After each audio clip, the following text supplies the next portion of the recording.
കോഴിക്കോട് ജില്ലയിൽ ഇന്ന് red alert പ്രഖ്യാപിച്ചിരിക്കുകയാണ്. ജില്ലയിൽ പലയിടത്തും ഇപ്പോൾ മഴ ശക്തമായി തുടരുകയാണ്. നല്ല കാറ്റും ഉണ്ടെന്നാണ് വിവരം. ദീപക് തരമണം കോഴിക്കോട് നിന്നും തത്സമയം ചേരുന്നു. Good morning Deepak. മഴയുടെ തീവ്രത എത്രമാത്രം?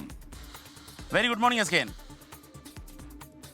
എസ് കെ എൻ ഇടതടവില്ലാതെ മഴ പെയ്തുകൊണ്ടിരിക്കുന്ന കാഴ്ചയാണ്. നമുക്ക് ദൃശ്യങ്ങളിലേക്ക് പോകുമ്പോൾ കാണാം മഴ പല സ്ഥലങ്ങളിലായി വെള്ളക്കെട്ടുകൾ രൂപപ്പെടുകയാണ്. അതായത് റോഡിൻ്റെ ഇരുഭാഗങ്ങളിലും വെള്ളക്കെട്ടുകൾ രൂപപ്പെടുന്ന കാഴ്ചയാണുള്ളത്. മറ്റൊന്ന്, കോഴിക്കോട് ജില്ലയിൽ ഔദ്യോഗികമായി തന്നെ അറിയിച്ചിരിക്കുന്ന കണക്ക് പ്രകാരം ഇതിനകം തന്നെ 88 പേരെ 3 ക്യാമ്പുകളിലേക്ക് മാറ്റിയിരിക്കുന്നു.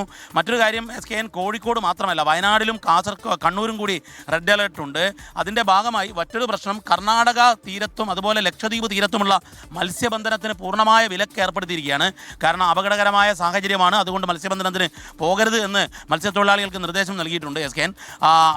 ഇതൊരു പ്രധാനപ്പെട്ട മുന്നറിയിപ്പായി തന്നെ ജില്ലാ ഭരണകൂടവും അതുപോലെ തന്നെ കാലാവസ്ഥാ നിരീക്ഷണ കേന്ദ്രവും അറിയിക്കുന്നുണ്ട്. കാരണം കടൽ വലിയ രീതിയിൽ ഉൾക്കടലിൽ പ്രക്ഷുബ്ധമാകുന്നുണ്ട്. അതുകൊണ്ട് തന്നെ ജാഗ്രത പാലിക്കണം.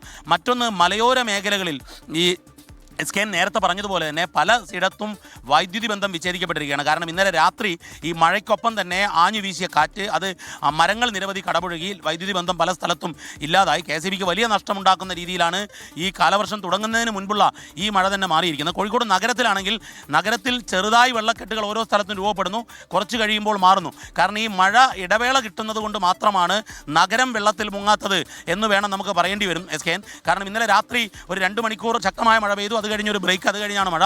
ഇന്ന് കാലത്തും വലിയ മഴയായിരുന്നു. ഇപ്പം മഴയ്ക്ക് ഒരു ചെറിയ ശമനം വന്നിട്ടുണ്ട് എസ് കെ എൻ. ഏതായാലും കോഴിക്കോട് ജില്ലയിലെ മലയോര മേഖലയിലുള്ളവർ, തീരപ്രദേശത്തുള്ളവർ അതീവ ജാഗ്രത പാലിക്കണമെന്നുള്ളതാണ് സർക്കാർ വൃത്തങ്ങൾ ഔദ്യോഗികമായി അധികൃതർ അറിയിക്കുന്നത് എസ് കെ എൻ. ദീപക് തരമണം കോഴിക്കോട് മഴ ശക്തമായി തുടരുകയാണ്.